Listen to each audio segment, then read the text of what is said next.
The forest has been fed for now, but how long will that really keep what lurks within at bay? Hello everybody, Salty Sweet Ren here, and welcome back to the woods, the darkest of our ClanGen series to date. Really, that's not an exaggeration, just check the description below for the content warnings, because we've already started to delve into some of the darker stuff in this series. But we are here with Hollowclan, who's been doing their best to keep the woods appeased, at the cost of some of their younger members. But really, that's just the way of things, isn't it? The woods do need to be fed to keep the clan safe, or so the secret keeper says. After all, why linger on those who've been fed to the woods when we have many other cats here to keep protected? Really, it's just a small price to pay for the good of the clan, or so they've been told. But honestly, with the forest fed for now, we can focus on the cats who are still here. For example, Flower Tiger is a real curiosity to me. He is a cat who brought his half-clan kits in after their mother was killed. And sure, his traits say that he's bloodthirsty, but in a world this dark, why couldn't that sort of aggression be turned towards wanting to keep his kits safe, to make sure that the leader won't try and send his children to their deaths before they're really grown? And not to mention that with his being a ghost speaker, he seems to have a connection to whatever's out there in the woods, and perhaps he knows a little bit more than he lets on. And then Rosemary Husk here, she's barely keeping her place within the clan, with her kind heart making her question whether it's truly right to send all those other cats to their deaths. The others have begun to notice how much she's on the outs with the clan, and she was the first that Tawny Star sent to be sacrificed. Though, thankfully, she did return. Or at least thankfully for us. Whether or not that will happen again, who's to say? And then we have Foggy Roach, the protector of secrets, who also brought back a litter of kits, though one was fed to the forest. Actually, your kits don't show up here, they only show up here. And, like, they are, I believe that they are biologically related. Yeah, they're born outside the clan, but came to live in the clan with their parent at a young age, and they are still literal newborns. Foxglove Kit and Maple Kit. Head empty. The thing is, there was one kit who did not make it, and that is Cypress Kit. Cypress Kit was fed to the forest. This cat was killed as an offering to the woods. This is something that can happen to kits when they are just born, is there is a chance that they can die. And honestly, I'm a little bit surprised that Foggy Roach brought these kits back. I don't know what exactly their origin is quite yet, but Foggy Roach is the protector of secrets after all. Surely they brought in these kits knowing full well that they may not live long. In fact, maybe that kit was fed to the forest by Foggy Roach, like before, like the other kits were actually brought into the clan. That is something that I've been thinking about a little bit in the few hours it's been since I recorded the previous episode. I am pre-recording these episodes, by the way. It's only been a few hours since I recorded the last one.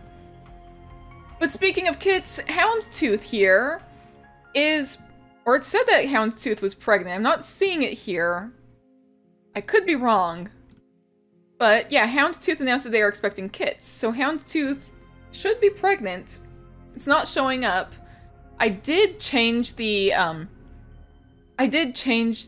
version to expanded mode, so hopefully more stuff will start showing up, because now we can actually see a log of everything here. But yeah, the number of kits in this clan is going up, surprisingly, and honestly, this might seem a little dark, but really it's probably a good thing, because that way we have more fodder to, for lack of another word, to keep our numbers up and to keep the woods fed when the time comes. Yes, this is a very dark series. You're gonna see a lot of kits and apprentices die as the series goes on. So if you for some reason did not watch the first episode and completely missed the warning, or have not looked at the warnings in the description, despite me saying earlier, look at the description, there's content warnings, be warned, there is going to be a lot of death. But if you have been watching this series and you are enjoying it, please do be sure to go ahead, hit the like button, leave a comment down below letting me know what all you enjoy about this series, some of your comments, who's your favorite cat, and if you haven't already, please do be sure to subscribe so you can keep up with new episodes as they come out. And it does let me know, like, you guys are enjoying what I do, helps me to be able to keep putting out more and more of these videos for you guys.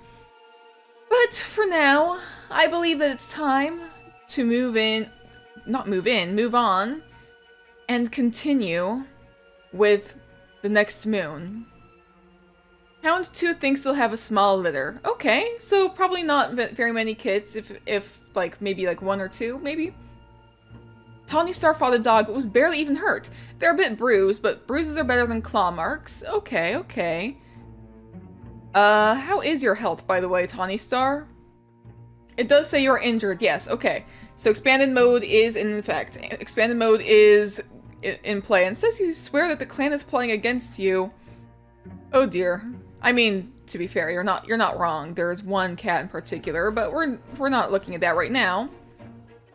Meanwhile, Stemstock thinks Mantis Petal is very helpful, and is telling a story to Rosemary Husk. Okay, interesting. Stemstock is the deputy, and you're telling a story to Rosemary Husk, who is the cat that is so compassionate that, like, they seem to be on the outs with everyone. Interesting. Flower Tiger sees that Needleflame's piece of prey looks tastier and asks if they like to swap. They agree happily, saying they like that one better. And Flower Tiger lifts her chin up while passing by Sage Kit. Rosemary Husk thinks Fox Kit is being annoying. Oh, Rosemary Husk and Fox Kit, oh dear. Foggy Roach thinks Sage Kit isn't very considerate of others and had a difficult conversation with Fox Kit, and they both ended up resentful of each other. Foggy Roach doesn't seem to like the other cat's kits. Foggy Roach doesn't seem to like Flower Tiger's kits. That's something to keep in mind. Mantis Petal thinks the prey Foggy Roach is biting into on the other side of camp looks delicious. Houndtooth has a mock battle with Maple Kit, and saw Fox Kit take the last piece of prey from the fresh kill pile. Oh dear. But Houndtooth is hanging out with the kits. Ridgeflit admires how brave Foxglove Kit is, and Tawny Star surprises Ridgeflit with something nice, and tried to bring Maple's Kit behavior up to them, but turned into a fight that someone else had to break up. Maple Kit, I don't know if you can actually send kits to be fed to the forest, but I am going to keep Maple Kit in mind, because you are at odds with Maple Kit right now. Needleflame watches Foggy Roach sort herbs as they chat about how their day is gone. Fox Kit saw Flower Tiger being rude. Aw, you're not getting along with your dad? Aw. Sage Kit is surprised to hear Rosemary Husk express an ideal they can agree with. Foxglove Kit nods politely as Houndtooth passes by. And Maple Kit had a spat with Fox Kit over a piece of prey on the fresh kill pile. All the kits are not getting along. But the number of kits, the number of cats who are interacting with the kits is kind of interesting. And oh my goodness, look, the little kits are growing. Foxglove Kit always says please and thank you. Oh, look at you, little Foxglove Kit. You're very polite and you're a lover of stories. Interesting. And meanwhile, Maple Kit is extra fluffy today. Oh, and you are a lover of stories and bossy. Okay. Maple Kit and Foxglove Kit. I do love the way Maple Kit looks. You really do look like maple syrup with, like, you look like a pancake topped with maple syrup and like whipped cream and butter, or not necessarily. Is it whipped cream or that? Yeah, I think it is whipped cream. You know what I mean. Tawny Star is swearing the clan is playing against them. Yes, we are already aware. Stemstock almost choked on their prey. Stemstock, you might need to slow down while eating a little bit. Foggy Roach recounts the amount of catmint in their stores. How much catmint do you have? None. Of course. Needleflame doesn't say thank you and offered a piece of fresh kill. Oh, Needleflame, you are a very cold cat, but you know, that's fair. Somebody did offer you a poppy earlier. Who was that, by the way? I don't remember. It doesn't say. I should be keeping track of this a little better. Mantis Petal wonders how Ridgeflit is doing. You know, I wonder how Ridgeflit's doing too. I didn't really check on them last episode. I kind of forgot that they existed beforehand. Ridgeflit, where are you? There you are. Ridgeflit wonders if their fur is unkempt and whether the other cats can notice. Oh dear, Ridgeflit. Aw, sweetie. Your former apprentice's yellow paw. That's right, your apprentice was the one that was fed to the forest. But at least the forest is at bay for now, right? Sage Kit memorized the warrior code ages ago. Of course, you are a little know-it-all, and you have morbid curiosity. Sage Kit's gonna be an interesting cat to watch grow up, for sure. And Houndtooth is sparring with some clanmates. You might need to take it easy if you're expecting kits. Doesn't say you're pregnant, but I can't send you on patrols because of this. That's the thing. Meanwhile, Foggy Roach... Actually, I'll remove Foggy Roach and send Mantis Petal along. And just gonna send these guys on a random type of patrol, see how it goes. A rabbit bursts out from cover, startled by the patrol. Oh, go after it, guys! Your patrol starts after it, but the rabbit has too great of a head start. Oh dear. Meanwhile, I'm gonna send Rosemary Husk and Flower Tiger on a random patrol. As your patrol is checking the borderlines, they notice that an Astor Clan scent has strayed into the territory. Flower Tiger is the head of the patrol and is bloodthirsty. So I don't think Flower Tiger... Well, Rosemary Husk is advising, is good at advising, apparently. Of Flower Tiger, I have been saying Flower Tiger is more protective than anything. But we also don't know why Astor Clan would be on our side. So just for now, we're gonna hit proceed for now, see how they respond, see if it's good or bad. And depending on that is how we'll proceed with regards to Astor Clan in the future. Your patrol follows the scent deeper into their own territory, eventually stumbling upon the Astor Clan deputy. The deputy explains that they've come bearing important news for your leader. Suspicious, but assured of their intentions, your patrol escorts them to the camp. So it is a little suspicious, but we're keeping an eye on things. And then these two, because you can't like go on like any proper patrols as a queen, you two are going to just do some herb gathering. As Foggy Roach pads through Hollowclan with territory with their entourage, they feel a presence join them. Ooh, that is, in regards to this, that is interesting, because having a presence join you could be it could be like the creatures of the forest instead of something positive. It's going to like start talking about like, oh yeah, it's StarClan, but in this case, the scent of a familiar pelt reaches Houndstooth's nose. They know this cat. With a friendly purr, they turn to greet their friend from beyond the grave. The rest of the patrol gives them some space. In this case, what I've been doing is I've been saying the cats who die in the forest join the, become like part of the creature. That's what I've been kind of like thinking behind the scenes. Like, whether they're part of the creature or like separate creatures in the forest, somehow it's like their souls don't quite leave. It's a little bit more eldritch in a way. I'm trying to like think of how to explain it. We gathered some mallow and oak leaves. But the way I'm trying to think of it is I did also change the I did change the dark forest thing. I might change it a little bit more because I'm not entirely happy with how it looks. But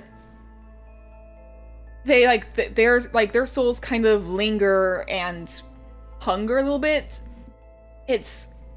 There's some sort of, I'm trying to think of the name, but there's like some sort of ghost in like ghost mythology. I don't know much ghost mythology, but there's some sort of like lingering dead that like hungers like on like the living. It's less of a matter of like they like actually eat their flesh. It's more of a matter like they drain the life. So when a cat is like on the brink of death, like they like kind of come in and like, in this case, they come in and like kind of snatch like what remains and turn them into another part of the force. It's kind of what's going on in my mind. But it could be that the Protector of Secrets, because the Protector of Secrets has to venture out in order to grab some herbs, it could be that like they are able to, like maybe they are protected in a way? maybe they know how to interact with the creatures of the forest in a way that keeps them safe as opposed to other cats. It's interesting. There's so many like interesting ways to look at it. But then again, it's probably like more of a tenuous sort of thing. It's like one of those cases of like because they are keeping it fed, then they're not going to attack Foggy Roach. But if they were hungry, they might go after Foggy Roach. Like if you're interacting with a wild animal, like there are some times when you'll like see a video of like someone who like approaches a random wild animal and it's like not even like one that was like raised by humans, but just one that came out of the forest and is interacting with a human. Oh my gosh, they're best friends. Except that like because it's not like a case of like they were like raised by it, like there's still a genuine danger. Like even some cases where like somebody like raised this tiger cub from when they were from birth, like then like as an adult something will happen and like that tiger will like still snap their jaws around the human's neck because they were scared or because instinct or because something happened. Because it is still a wild animal, like at heart. It's still dangerous. Like on one hand, like, oh, those videos are like so heartwarming, but on the other hand, like it is still something extremely dangerous. I think that that's kind of what the case is with Foggy Roach being the protector of secrets. Or at least it's what I'm going with. I don't know what the actual lore is behind the protector of secrets, but for now, I'm going with Foggy Roach. Maybe that's also why Foggy Roach gave their kit to the forest already, was to try and keep the spirits like more at peace so they can go and like interact with them. To keep whatever it is, like I don't think that our spirits in the dark forest, or not the dark forest, in the woods, whatever they are still able to hold on to their mind.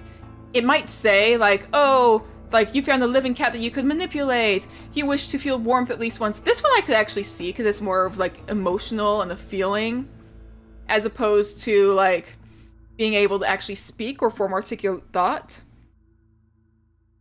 There's kind of a sort of ghosty eldritchness that I'm trying to embrace with this. But anyways, I've been rambling for quite a bit. Let's move on to the next moon, shall we? Mantis Petal wasn't looking where they were going and tripped over a small trunk, spraying their paw. You should really be careful, Mantis Petal.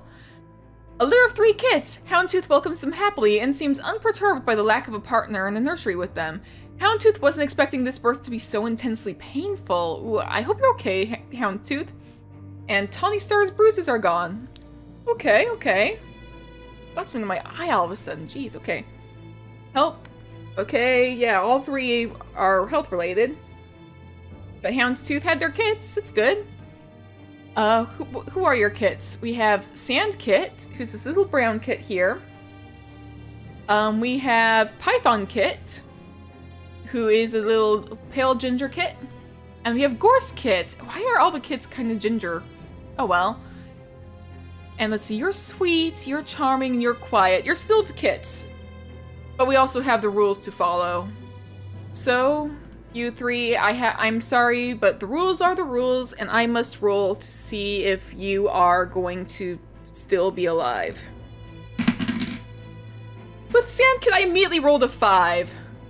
Sandkit, I am so sorry, but the forest must be fed, and we do have to, like, the rules say if a kid is brought or born into the clan, and you roll a 5 or 6, it is eaten by the creatures in the woods.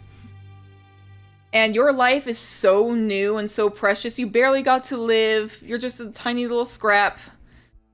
And this is just the way it is. And it is painful. Like, I feel bad about this. But at the same time, this is just the way things are for them. Sandkit might have been, like, too weak. It could have been, like... It does say, like, you have outsider roots. Outsider roots is... One of your parents is an outsider, belongs to the clan. Okay. This cat was killed as an offering to the woods, is what it says. Python Kit, what about you? I did say at the beginning, like, these kits could potentially be more like fodder to feed the forest. Another 5? What is this die? Next kid, I'm gonna be using a different die, but I did roll a 5. I'm not gonna cheat. Okay, Python Kit, I'm sorry. But it's the same for you. You also did not survive. I wonder, I'm starting to think, maybe like they have like a specific way that like kids, that like they have kids being born like more outside of the camp as opposed to within. Just to see if like the kids are like the same way that they have apprentices when they've turned 6 moons go out into the forest to prove their worth. It could be the same, like see if this kid like at birth is going to be like strong enough to withstand the creatures that lurk within, because they feast off of, like I said, they feast off of life energy, or at least that's my theory. That's what I'm saying for my lore, at least.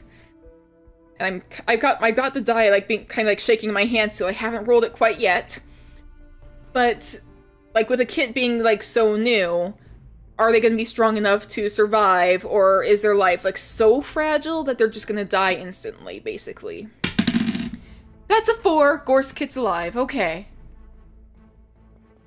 Okay, 1 kit survived.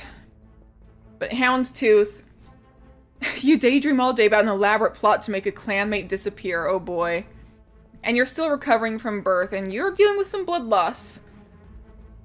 I hope you're okay, Houndstooth. But the forest has been fed 2 more kits today. That's a lot. Meanwhile, Tawny Star doesn't understand StarClan's resentment towards them. I'm not sure how to reinterpret that for this story. But it could be... I'm trying to figure out, like, how does this get reinterpreted in terms of this story? Because we're not doing StarClan, because everything goes to the forest. Everything goes to the woods. And the creatures that lurk within. Maybe it's less of a matter of, like... Maybe in days of old, the clans used to believe in StarClan. But, like, something happened, and now the forest is like this.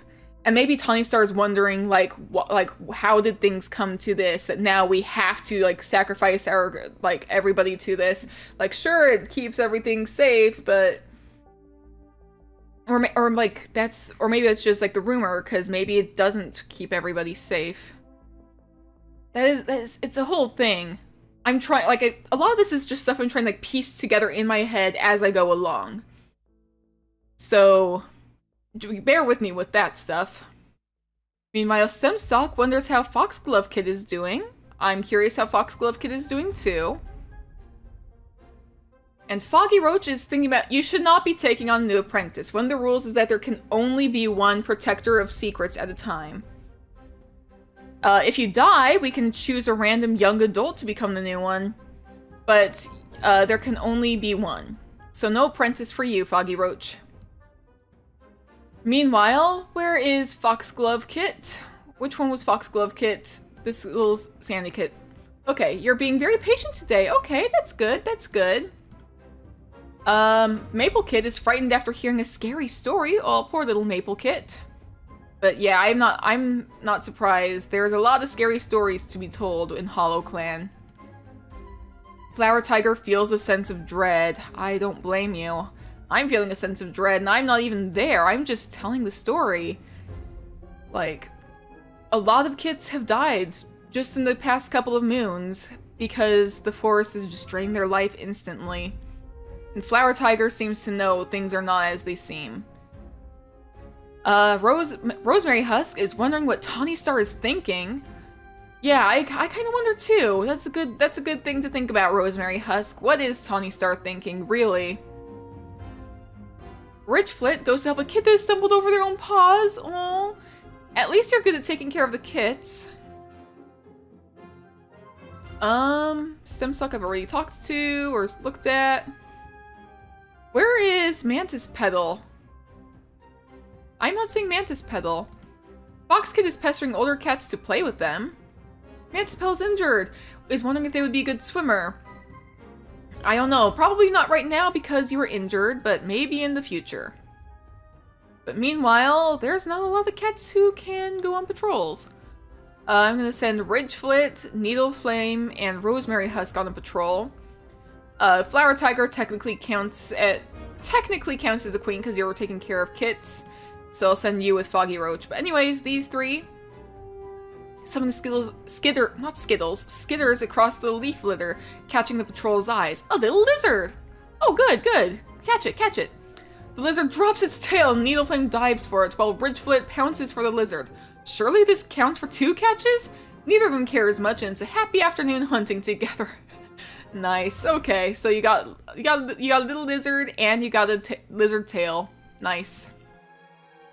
And finally, Foggy Roach and Flower Tiger. Foggy Roach notices the moss in the medicine den is getting old. They need to go and gather some more. Okay. Foggy Roach leads the way to the best moss patch they know, with Flower Tiger following close behind. The 2 cats begin cutting off bits of moss and making their respective piles. Once the piles turn to mouthfuls, they pick up the bundles of new bedding and start back towards camp. Good, good. So all that went well. I do feel bad about the number of kits that have died this episode.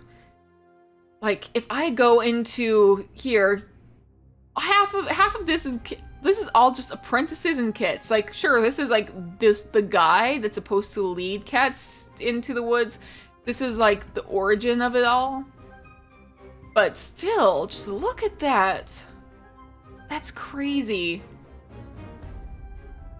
This is probably going to be filled with apprentices and kits is the thing. This is going to be a lot more apprentices and kits than warriors. And that's kind of something ominous to think about. Everything is going to be much darker than you would expect. Everything is going to be...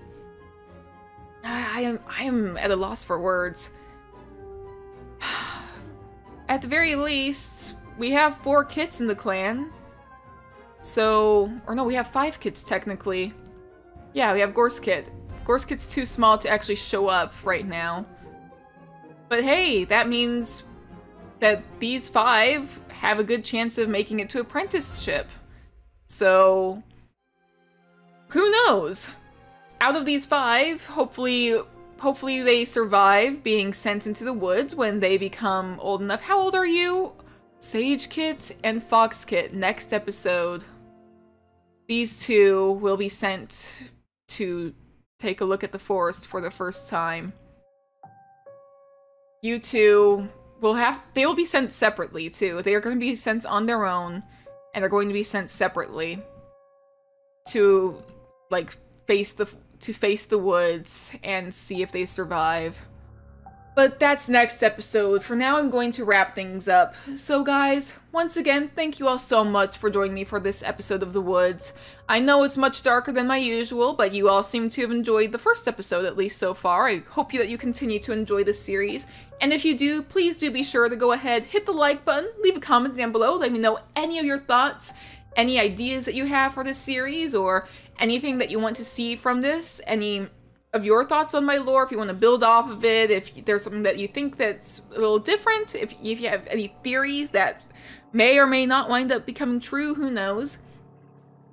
And if you haven't already, please do consider subscribing so you can check out new episodes as they come out, and I will see you in the next episode.